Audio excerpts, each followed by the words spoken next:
Hey everybody, this is Seth Williams from the RE Tipster blog and the RE Tipster podcast. I've got a special guest here today. This is Chad Carson. Chad, how you doing? Awesome, Seth. Thanks for having me. Yeah, you bet. So Chad, I've known of Chad for a few years now.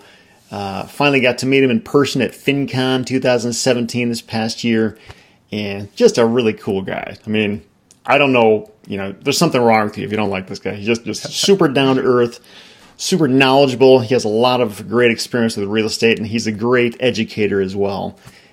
Chad runs a website. Is it CoachCarson.com? Is that right?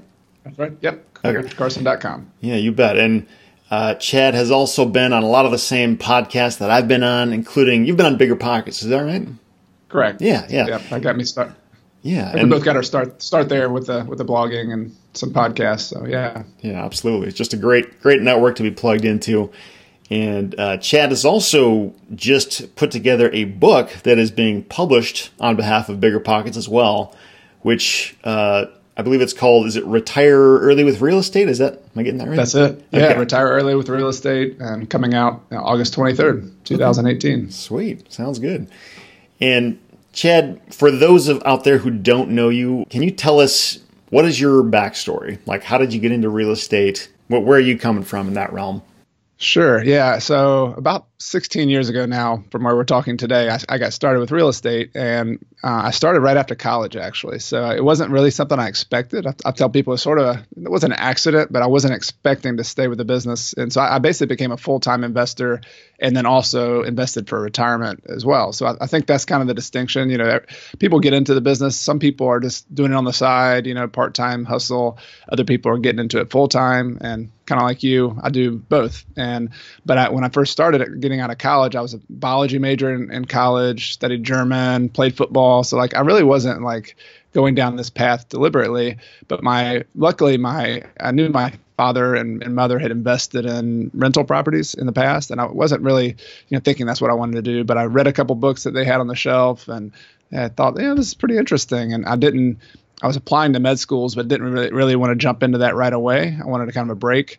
And so I decided to see if I could learn how to flip houses for a year or two. And I figured that would help me out long run. I could always use that. And so one thing led to another. I got addicted to the entrepreneurship lifestyle and having flexibility and freedom and the challenge of it. And so I just kept with it and stayed with it. And started off kind of flipping houses to other people, like you teach people, wholesaling and buying low, selling a little bit higher. Then got into more flipping houses by fixing them up and flipping them. And I have a business partner at that point. So we've been doing business together for 15 years now. And eventually, as we saved some money and got a little bit of a foundation, we started buying more buy and hold income properties. And I'm in a college town, so Clemson, South Carolina. And so eventually we bought single family houses that we rent to families, and we still do that. But we also started getting some small multi-units that we rent to students, primarily grad students, and kind of the lower price part of the college student rental market. And so that's become a niche for us as well, is doing those long-term buy and hold multi-unit properties where we buy them, fix them up, turn them around, raise the rents, and then hold them, typically long run, for cash flow. Mm-hmm. Okay. And why don't you tell us a little bit about this book that you've been writing, Retire Early with Real Estate? I mean, seems like a pretty general but pretty hot topic that a lot of people are very interested in. I know I certainly was and am. It's just a big deal to be able to live a sustainable lifestyle from the income that's coming in from rental properties and other types of real estate investments. What is do you teach people how to do real estate investing in this book, or is it teaching philosophy or concepts, or what's it all about? Yeah, so you and I both know that real estate's a big umbrella. So you've got part of it. You have tactics. You can get into the details of, hey, here's how you do a direct mail piece and make sure you get a good response on that. And then there's also more the strategy of all right, here, and I compare it to the book is basically a metaphor where you, as the person who is interested in real estate and you're interested in retiring early, which I want to go back to what that means in a second. But, getting out of the rat race of working a job and being dependent on job income is kind of my main goal, is helping people get out of that cycle. And so you're somebody who wants to do that. And let's say you're 30 years old and you decide, hey, I'm working this job. 10 years from now, I'd like to at least have the flexibility to either go part-time or leave my job or just working at my job and not need the income. And so how do you do that? What's the strategy? And I compare that to climbing a mountain. So, you're down here at the bottom of the mountain. The peak of the mountain is this financial independence, this point where you can live off your rental income or your real estate income. And so how do you do that? And so I do that by kind of sharing a few main strategies. So buy and hold real estate, using debt snowballs to pay your loans down and get properties free and clear, trading up with 1031s, or those are a few like the main kind of, you could think of them as paths up the mountain. But then also I sprinkle in there, I was really fun. I got to interview a lot of people, including you, of asking questions about how did other investors do that? Because I had one experience and I wanted to get outside of my own, one path and say, all right, how did other people do it? What were they thinking about? And it was so fascinating to learn from people like you and Paula Pant and other people that people haven't heard of, just other investors who've used rental properties in kind of novel ways. And showed, what did they need? How much income did they need? What was it like to live off rental income? What was it like to build wealth? And so I learned a lot just from writing the book of just clarifying what it's like for people to use real estate. And it's convinced me more than ever that this is just, if you're using this to try to build wealth and produce income, it's pretty much the best game going, I think. There's other ways to retire and there's more traditional ways, but this is an awesome way. This, real estate's very flexible. You can use it as a job to make money right now. You can use it as a wealth builder, and you can use it as an income generator to pay for your bills the rest of your life. And it's such a flexible vehicle. And that's really what the point of the book was, is to show the strategy of how you use this vehicle and give you some different ways that you could kind of pick yourself out and say, yep, I'm like that. I want to use that strategy. And then when you go start studying all the tactics and the details, it'll fit within a bigger context of how to retire early with real estate. Yeah, absolutely. I know, I've sort of had this experience in my own life, and I've had several friends who are, they own, really many rental properties, and they kind of come to a point where they have this like disappointing realization of, like, I'm just thinking of an example off the top of my head. I have a friend, and he owns, I think, 8 rental units, and he's been super diligent about finding these deals and getting properties that cash flow and, keeping them up and all that. And it's hard to live off these things. He's got a really good job with a really good income that pays him very well, has great benefits. And, every time he tries to think about seriously pulling the plug from this job and living on the rental properties, it's kind of like, man, I don't think I can do that, because all it takes is for one of these rentals to need a new roof or a new furnace, and it just wipes out my income for the whole year. Yeah. And this income is there, but like I never really know if it's going to be there because I have these other problems that can come up. And I know that that's a dilemma a lot of people have. And I'm just curious, like, how do you get past that? Like, how many rentals do you need, or how much income do you need before it's okay to pull the plug on your job? And how do you, I don't know, like, do you need more than just rental properties? Like, I know I look at myself, like my rental portfolio is just one of many sources of income that I have. It's not my only thing.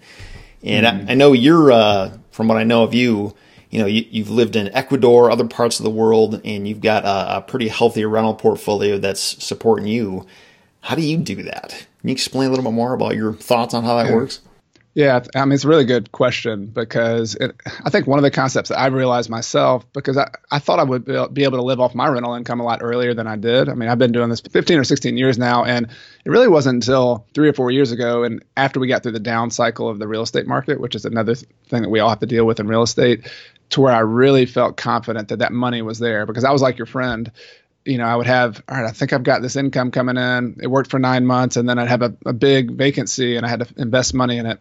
And so I think the big concept I learned was that real estate is absolutely not a like overnight kind of thing. It's rental properties it's kind of like you hear people talk about businesses and startups, how they usually don't make money for the first year or two, if at all.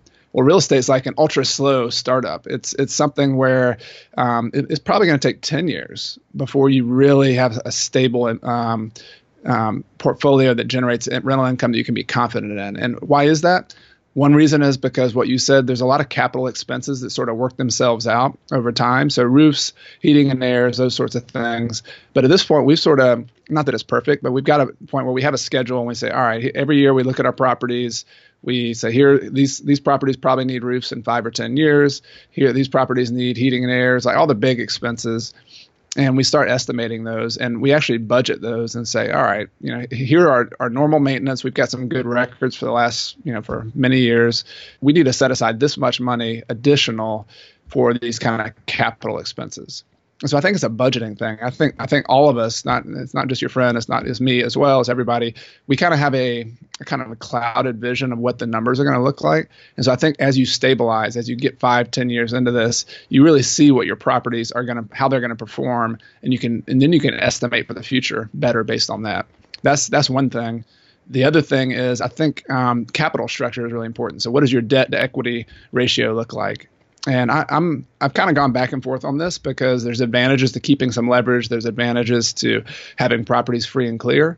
And this is a hot debate, in real estate circles. Yeah. Like some people is like adamant, you will not pay off debt. That's crazy. Yeah. Why would you pay off a 4% loan? And other people are saying, don't ever use a loan. Like those are the extremes. Yeah. And I've sort of settled into the fact that if you at least get a part of your portfolio free and clear of real estate, and let's just use a real number. Let's say you had 20 properties in the end, and you had 5 or 10 of them free and clear, and another 5 or 10 still had some long-term safe mortgages.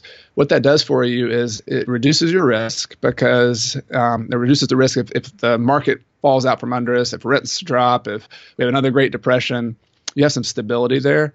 But you've increased your income. You were paying a bank $500 per month or $600 per month in a mortgage payment on those 10 properties. If you get those loans paid off, that's 10 times 500. That's another $5,000 in cash flow. And you're basically taking the bank's place and you're increasing your cash flow. And so we've done that gradually over time. We still have some leverage as well, but I found it a great way to reinvest your money. Like let's say you get a big chunk of cash from a flip over here, or you sell your business, or you get a big bonus at work. That's a automatic place where you can put some really low risk money. You pay off a 5% loan or a 6% loan. That's like putting your money in a bond or a really safe savings account, and you're increasing your cash flow, you're reducing your risk. And so I've kind of, the people I've studied in this retirement book is I've seen a lot of people have these very simple portfolios with low debt ratios or very safe leverage ratios, high cash flow, and they're living pretty stable because of that nice capital structure they build. Yeah, I like that, man. That's really cool. I know what you mean. I've sort of I've heard different voices out there lately talking about how, you are a fool if you pay off debt. Like it's just ridiculous, which totally flies in the face of what I was raised to believe and to think. Right. Like you're supposed to pay off every last piece of debt whenever possible. And I see both sides. I really do. And I don't know, that just makes a lot of sense to me, having a portion of your portfolio be free and clear and having another portion be the leverage growing.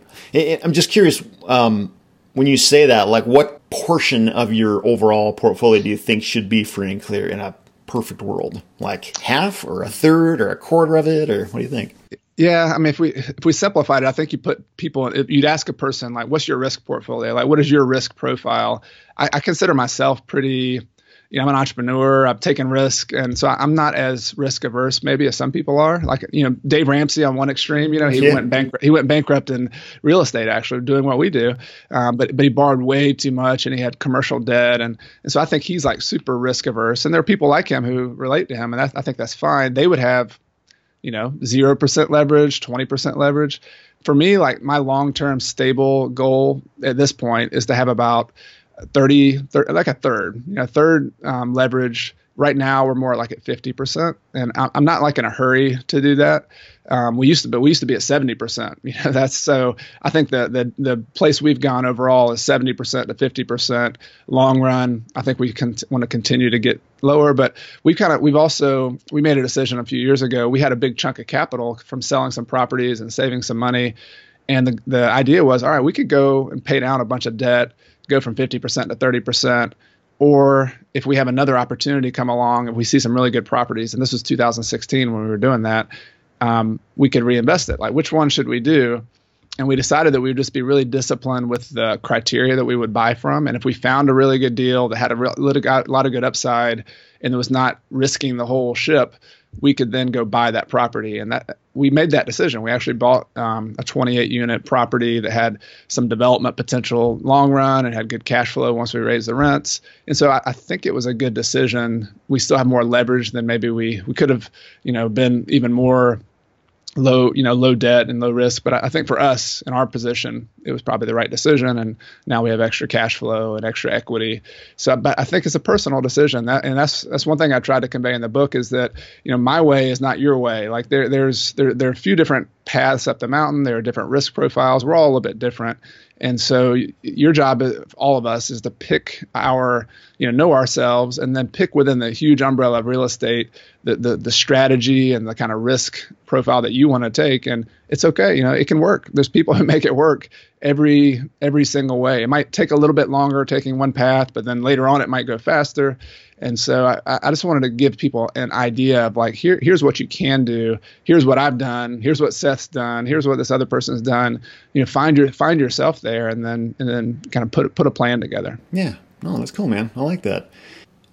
Just on a personal note with myself, I've sort of been going back and forth for years now about whether or not to pay off my personal residence. So this is not something that's generating income for me. It's purely, I guess, as some would call it, bad debt. Like it's not putting any money in my pocket. It's just costing me. Right.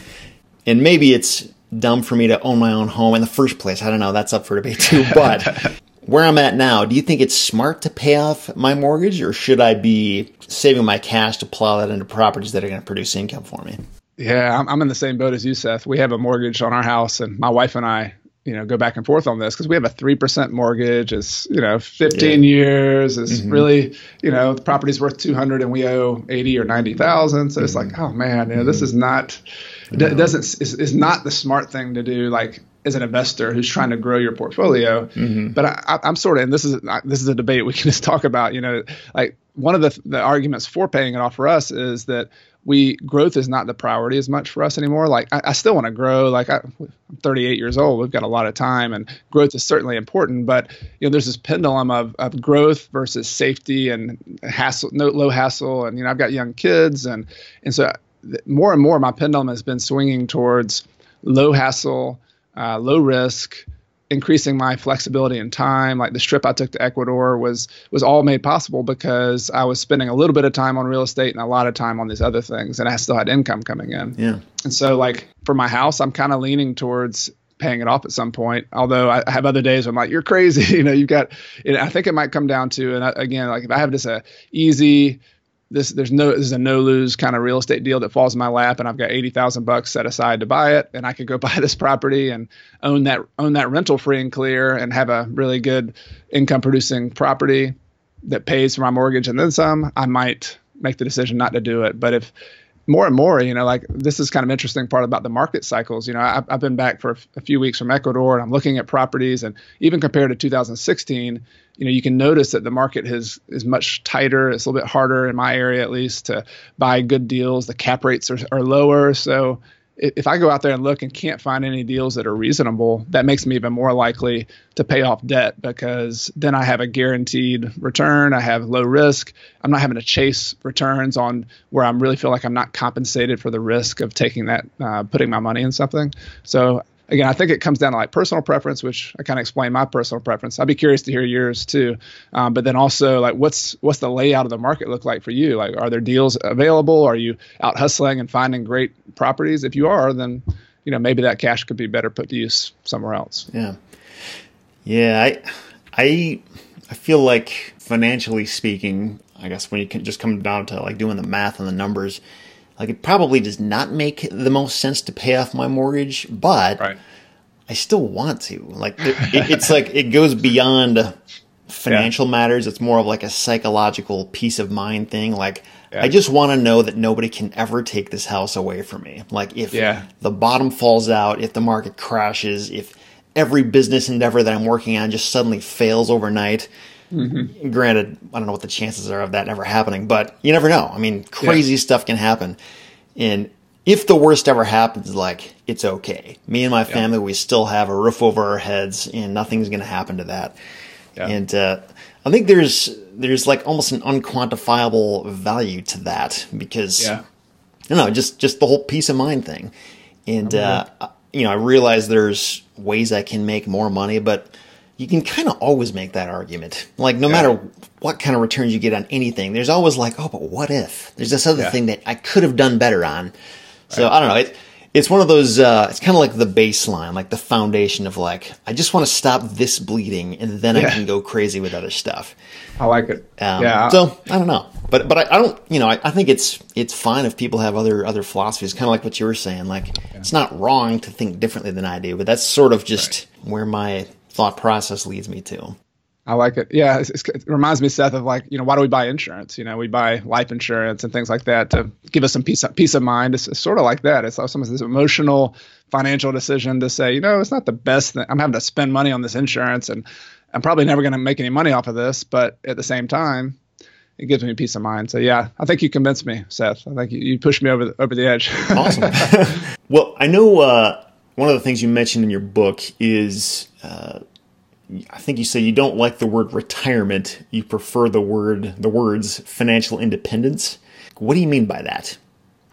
Yeah. So a lot of the people, myself, I'm writing to myself, and I'm writing to other people who are, in their 30s and their 40s. And for all of us, I think this idea that we're going to go and we get to 65 and we retire and we move to Florida or to the beach and just kind of sit back and drink pina coladas is like, that's just it's not a thing anymore. I think most of us, particularly people who are ambitious enough to go buy properties and build this income stream, like, we have other things we want to do in our life, and it might be work. It might be, for all of us, it is work. Like, I enjoy work. I enjoy projects. And so like retirement, even the word retirement means like to leave, to like, retreat, to go away. And that's not really what this financial goal is about. Most of us want to have this peace of mind that we know the income's taken care of, kind of like we were talking about with the house. Like, we know that base is taken care of.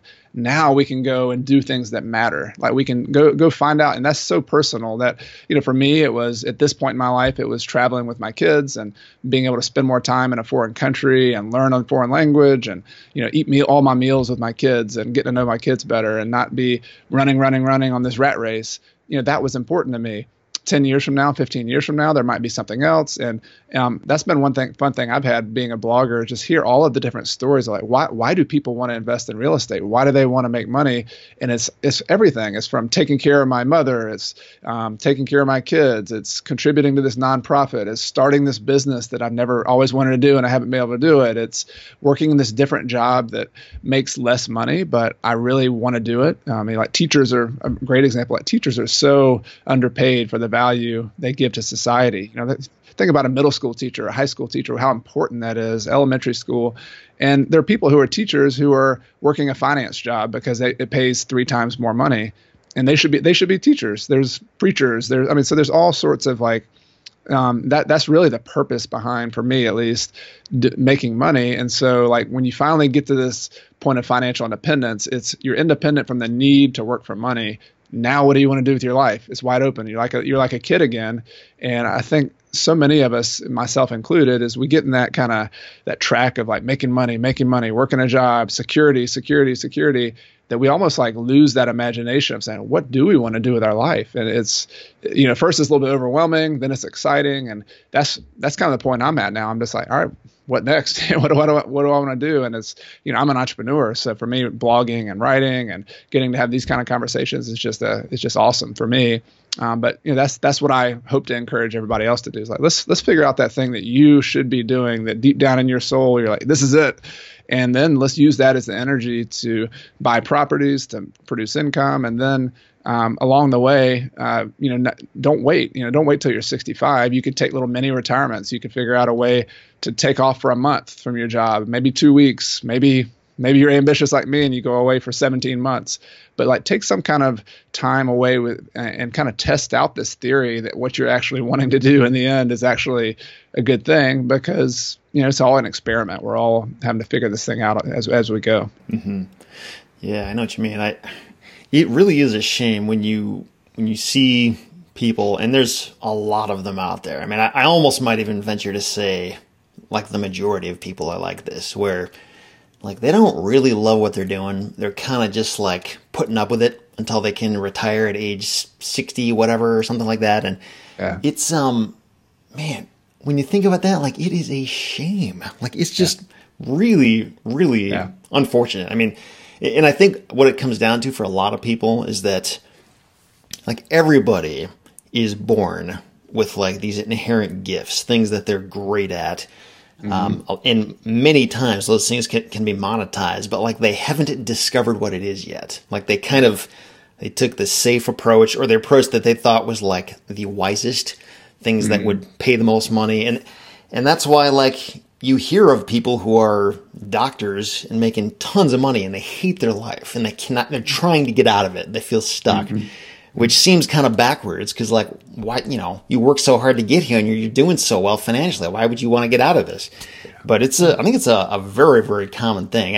I actually, when I was thinking about this, I remembered a part from Tim Ferriss's book, The 4-Hour Workweek, that always kind of stuck with me.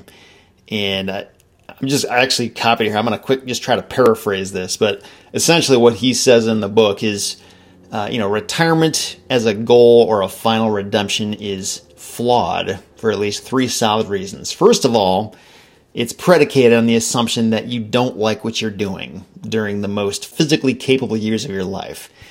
And also, I mean, most people are never going to be able to retire and maintain a, as he call it, hot dogs for dinner standard of living, because even $1 million is like chump change in a world where traditional retirement can span 30 years. Inflation is going nuts. Like, the math just doesn't work.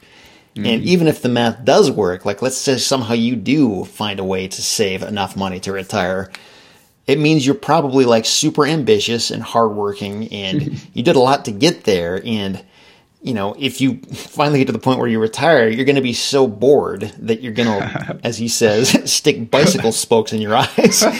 Like, it just doesn't work. So it kind of goes back to the point of, like, man, like, find out what you love and find ways to make it work financially, whether that means, like, reducing your expenses or finding ways to monetize the things you do love. I think it's really possible for lots of people, but it takes some creativity and some risk taking to get there. Yeah, Tim Ferriss's book was one of my inspirations for sure. The 4-Hour Workweek.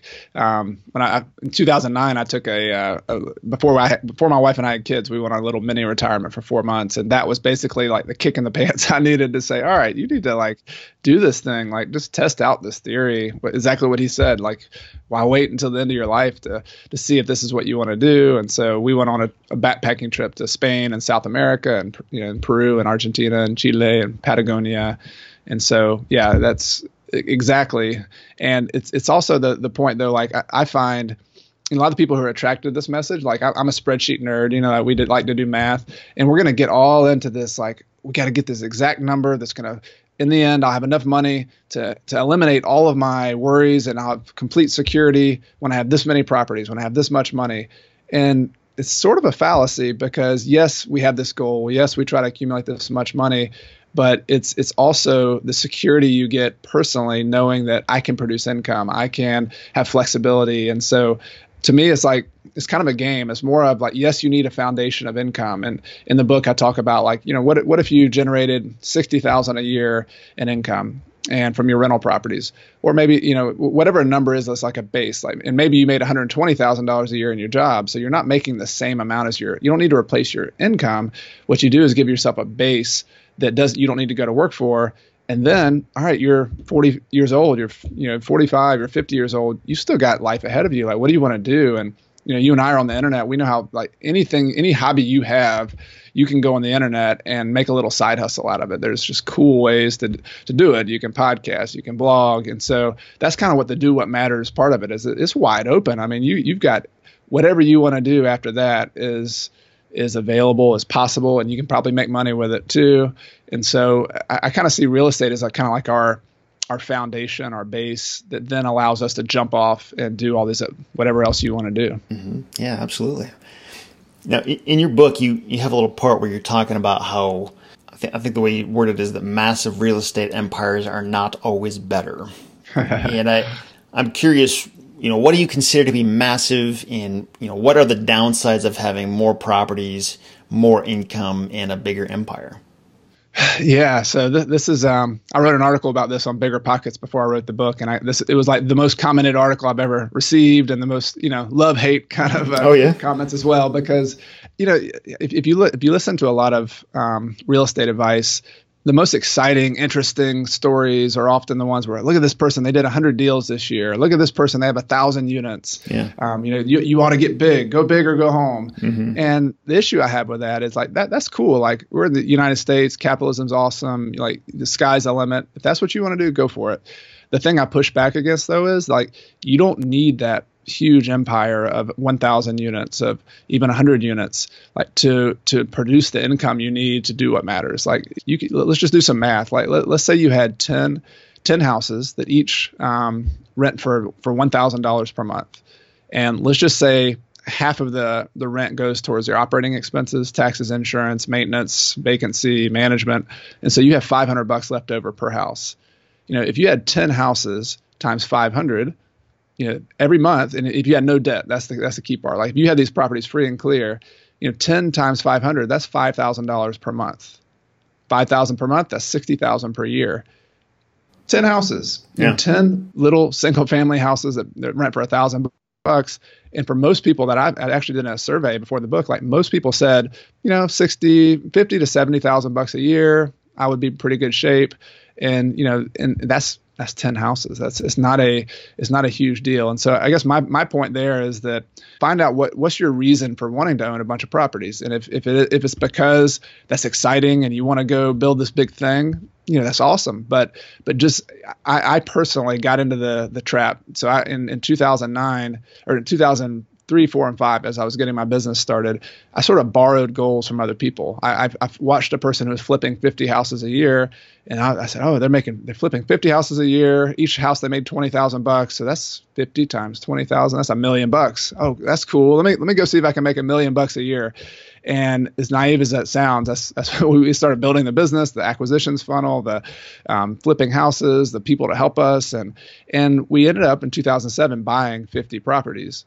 But it was not, we grew so fast. We did a lot of good deals and made a lot of money, but then we also had some mistakes that we made, some bad properties, some bad locations. We also had the downturn in the market right after that. That kind of contributed. And so getting big and going there fast caused some challenges as well. And it also caused us to think about and say, why did we actually want to grow in the first place? Like, why did we want to buy and sell 50 houses in a year? Like, what's the point of this? And my business partner and I actually made a list, like, what are the things we want to do that money is like helping us do? Or what would we do if money was not an issue? And it was things like, I wanted to play pickup basketball in the middle of the day for 2 hours. That was like my awesome thing.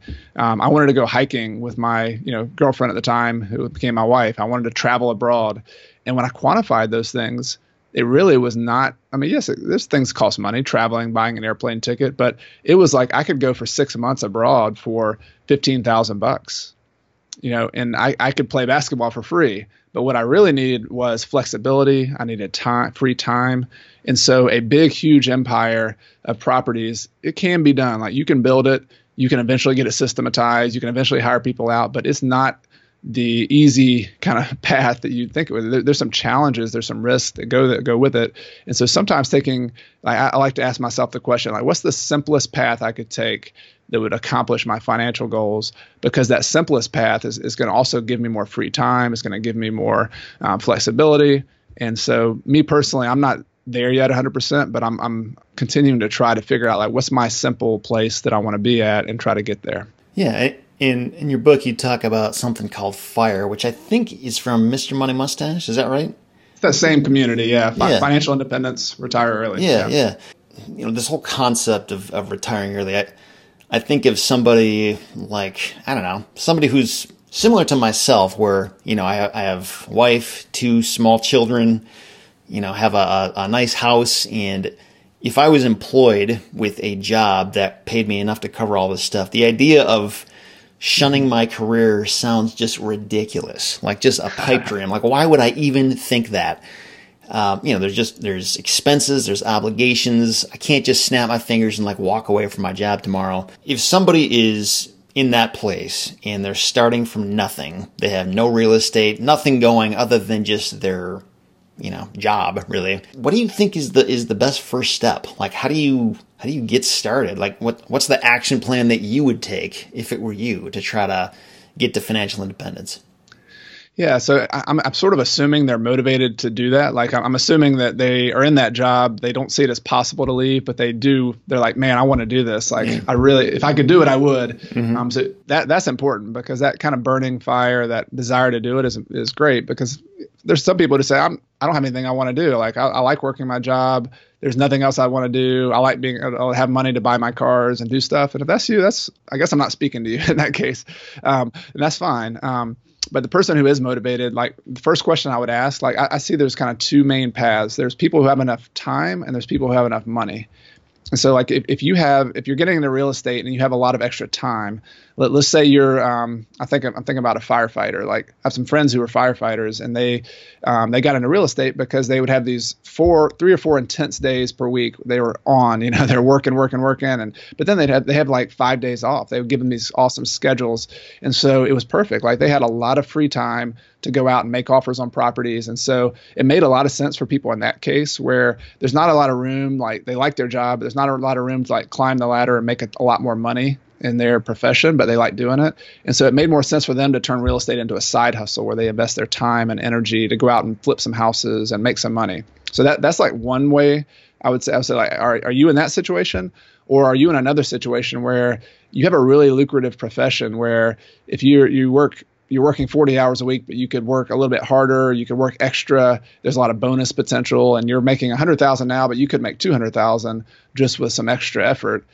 The key here is not to like say real estate's the only vehicle and it's like the only way to make money. Is to say like the main thing to get to financial independence is to make a lot of money, to not spend that much money, and just to save a ton of money. Like that's, I told this story in the book, but when I was first starting, I had a professor at Clemson University. I audited like a business class, and I met this guy who ended up being like a mentor and a private lender. And his name is Louis, Dr. Stone. So I called him, Louis. He told me a story when he was 22 years old. He was working for this guy in North Carolina, and the guy said, "Hey, Louis, you want to learn how to be rich?" And Louis is like, 22. Yeah, oh yeah, I'd love to learn how to be rich. Louis said, "Louis, let me tell you how it works." He said, "Louis, first of all, you need to learn how to live on $30,000 per year and make $30,000 a year. Got it, Louis?" "Yeah, I got it. All right, so I'm going to live below my means or at my means." He said, "All right, Louis, next step is you need to learn how to make $60,000 and still live on $30,000. Got it, Louis?" "Yeah, all right, got it. And they said, "All right, Louis, next step is you need to learn how to make $120,000 a year and still live on $30,000 a year. Got it, Louis?" "Yeah, I got it. All right." He said, "Louis, if you can do that, you can't help but be rich." Mm-hmm. And so that's the formula. I mean, it really doesn't get any more complicated than that. Building wealth, achieving financial independence, whether you use real estate, whether you use stocks, whether you use a business, it pretty much comes down to that. And so I think like the fatal flaw that a lot of us get into is we make more money and yet we don't save the money to invest into whatever we want to invest in. So at some point, if you make $200,000 a year and if you buy the bigger house, you buy the extra cars, like I'm not making those wrong. Like I'm just saying, if you want to get to financial independence really quickly, you've got to have an enormous gap between your spending and whatever you're making, because that money is what's going to fuel the growth for your financial independence. And so going back to like our person who's getting started, like if you see that for the next 5 years, you can make $200,000 and live off 30 or 40, that might be the best thing. That might be all you need to do. Like you might not even, because all your time is spent doing that, build up a big nest egg, save $200,000 or $300,000 and learn about real estate, start looking at real estate, but maybe you're not going to be as aggressive with your time because that's where the most money is going to be made. If you're the firefighter or the person who has kind of a ceiling on your income and you have a lot of time or you're willing to work on the side, then, go learn the business, go learn how to buy some houses, study, find a niche. Like what I love about your site, Seth, is that it shows how like powerful, like a very specific niche is.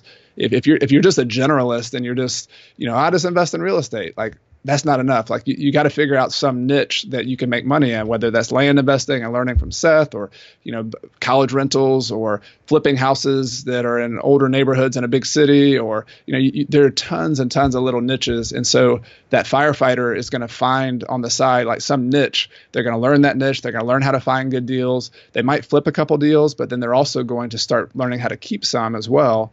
And so that's over time they're both going to lead to the same place. But what they're both doing is learning how to generate more income for themselves so that they can save more money, so they can invest those money in some long-term investments. I like what you're saying about this idea of just living on way less than you make. And that's just like, it's so not sexy and it so doesn't sell stuff. But, right. Well, maybe it does. Dave Ramsey's doing pretty well. But, yeah. but I know in your book, you mentioned that you and your family live in Ecuador for less than $3,000 a month. How is that possible? Like, is that because you're in Ecuador? Is that something a person could do in the U.S.? Or, like, I don't know, what does your monthly budget look like? How does that all work out? Yeah, so I mean, I'll be happy to share the real numbers, but like Ecuador's a little bit less expensive, but geo arbitrage is what that's called, where you live in another place, whether that's within the U.S. or internationally, where cost of living is a lot lower, but then you still make money in another place. Like I was still making dollars from the U.S. and we're living off that money in Ecuador. And so like we had a 2-bedroom apartment with $600 per month, fully furnished with utilities. Our grocery budget was probably, or eating out in groceries probably $500 or $600 a month, which, by Ecuadorian standards is like, we were living like kings. I mean, people make $500 per month on average there. So like, when you go to some places in the world, like if us making $3,000 a month or generating $3,000 a month is like, we're doing pretty well. And so we were able to, we were living very well. Our kids are going to private schools, buying nice food, we would go to the local market. We had this little like kind of fresh market nearby, and we would go there, and for 20 or $30, we would have like heapings of fruits and vegetables. Like we couldn't even carry them back, for 20 or $30, all like just picked out of the garden probably this morning somewhere. So like that's if that's your thing, like that's going international is certainly a way to save some money. But even in the U.S., I would just, it's a personal preference, but there are people who make certain choices to help you live cheaper. And the number one choice, I think, is like, if you look at the national statistics on how much people spend, about 30%, like a third basically of our budget is housing. And so like, I always encourage people, like if nothing else, and you're looking to reduce your expenses, and you're willing to think outside the box or live outside the box a little bit, try some kind of technique like house hacking, where you live in one unit and you rent out 3 other units, like live in a 4-plex building and live in one and rent out the other ones, or, rent out a basement apartment in your house, or convert your garage to an apartment and rent that out on Airbnb.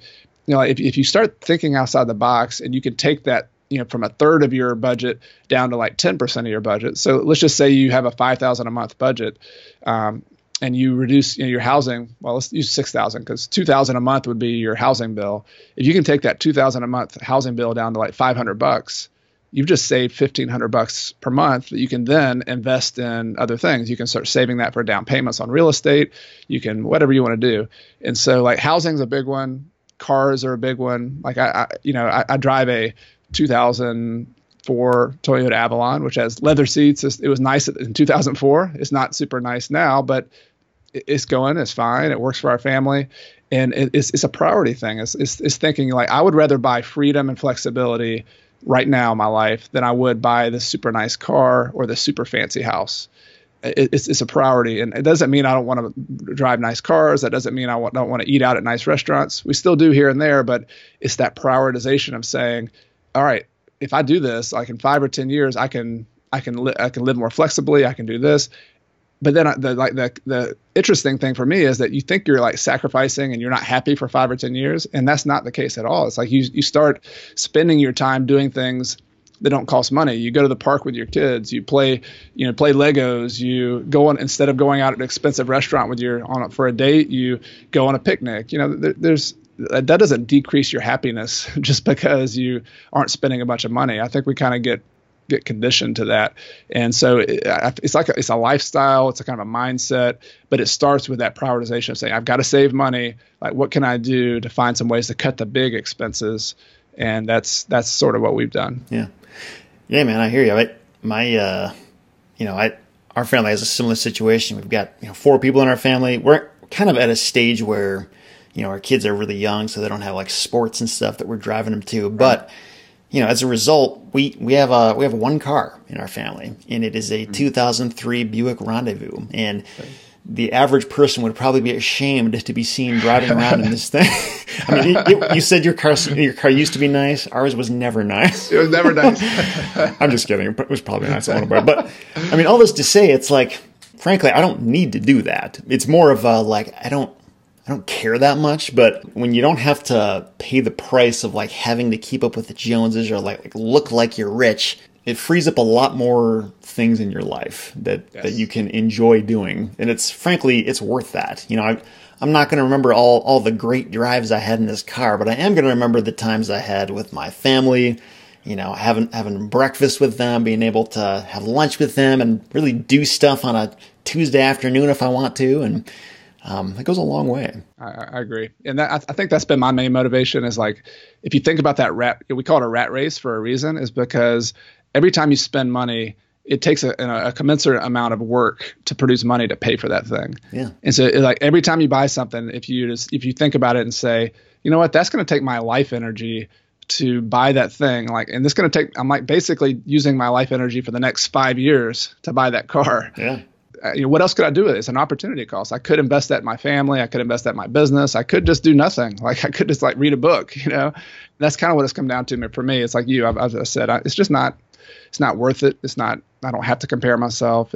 But that's whatever motivates you to get to do that. That's still the key. The book, The Millionaire Next Door, if there's no shortcut to building wealth and retiring early, it comes down to saving that money. And if you want to do it by making $1 million and still maintaining a $200,000 lifestyle, like that's cool. Like that's the way you want to do it. But most of us, like the average person who gets there, the millionaire next door, makes $100,000, $150,000 maybe. They live off 30 to 50,000. That's just sort of the formula for most people. Yeah, absolutely. I'm curious, when you were living in Ecuador or anywhere else in the world, but your real estate is somewhere else in another country or another state, how do you have like property managers, or are you managing these yourself? How do you handle that those properties or whatever it takes to make that income continue to come in? Right. Yeah. So for me, it's a combination.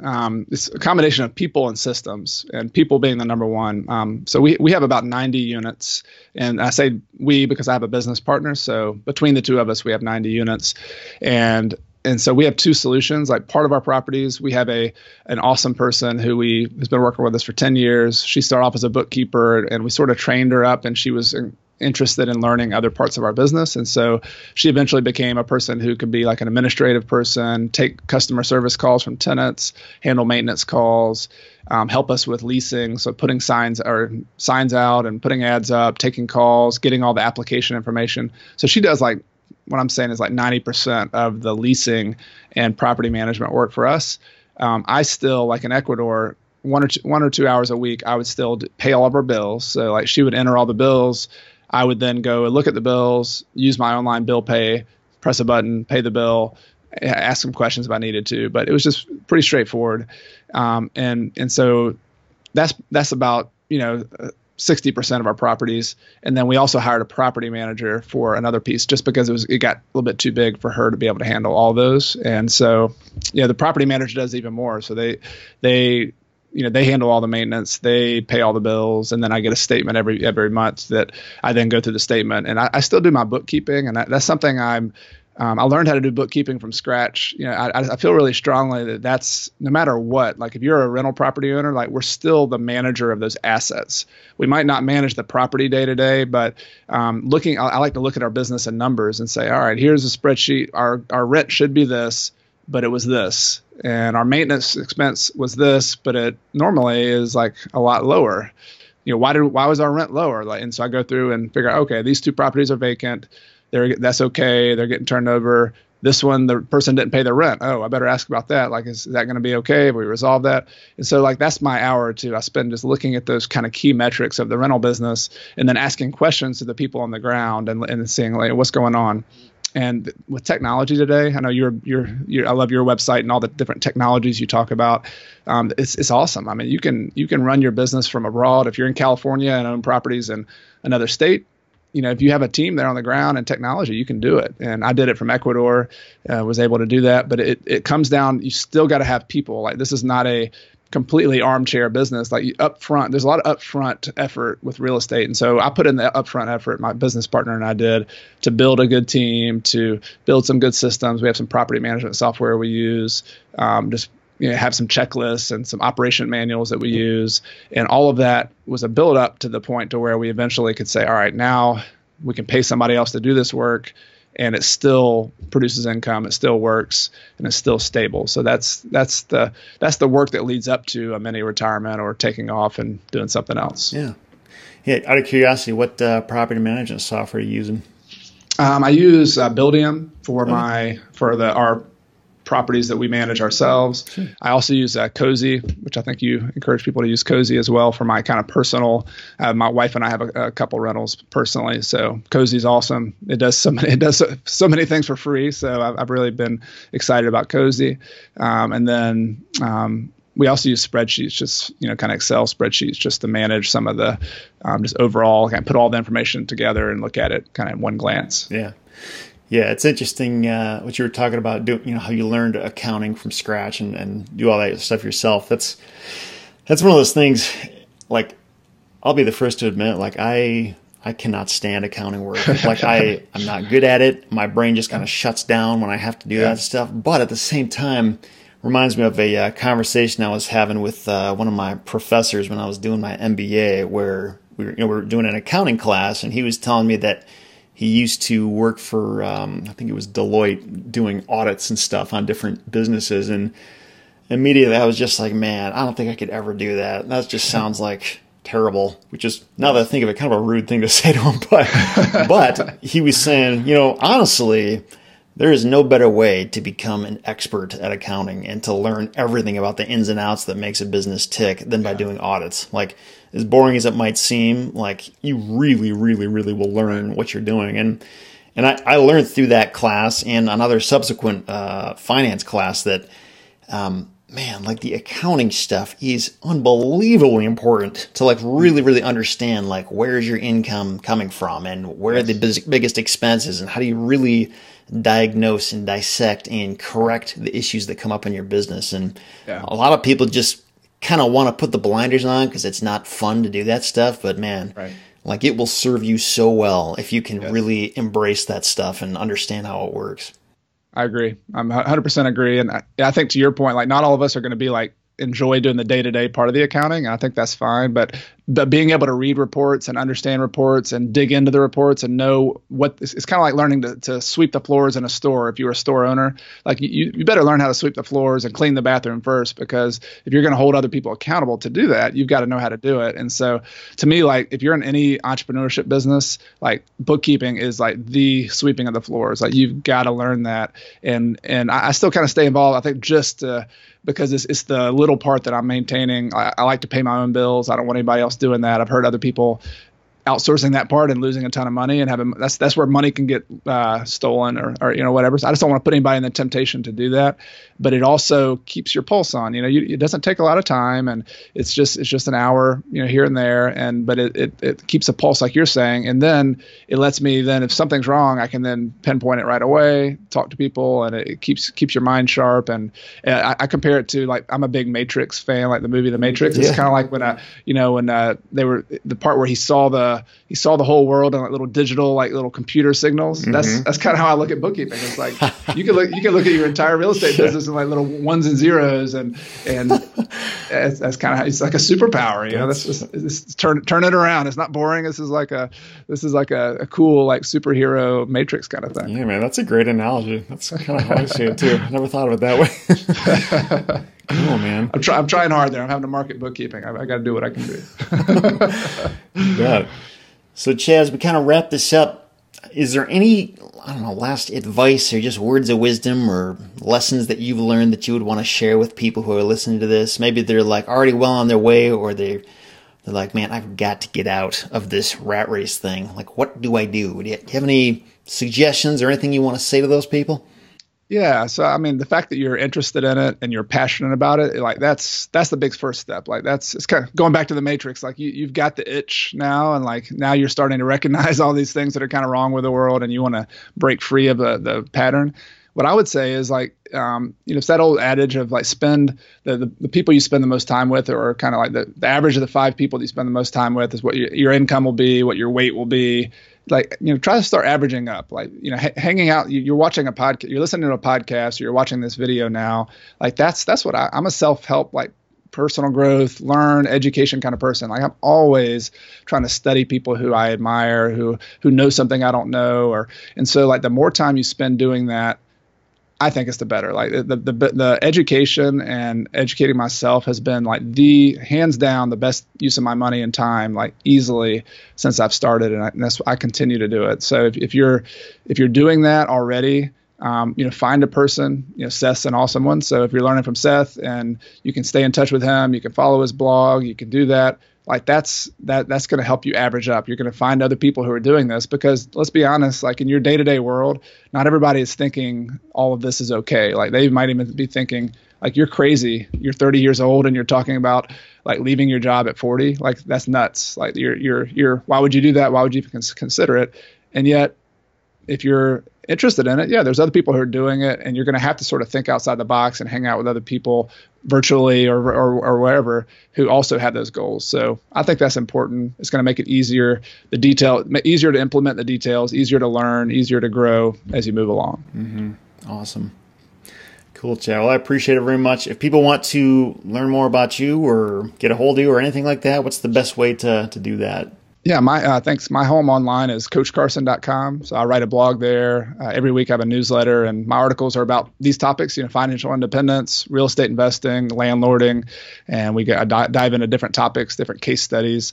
And then if you're interested in the book, I've got to look at my website here, but it's BiggerPockets.com/retirement book is where you can find the book. And so that's if you buy it through BiggerPockets, there's some bonuses that they give. I did some interviews with different people, a couple different people in the book, and had some bonus like spreadsheets and things to share with you. So if you're interested in the book, I'd love to connect with you there. Yeah, definitely. And we'll be sure to link to that and a lot of other things that we talked about in the show notes for this little conversation. So, well, Chad, I appreciate your time very much. It's great to talk to you again. Chad's a great guy. And you going to be at FinCon again this year? I'll be there. What about you? Yep, I'm planning on it. All right, so let's hang out. That sounds great. Thanks for having me. This is a lot of fun. Yeah, absolutely. Thanks again, Chad, and we'll talk to y'all next time.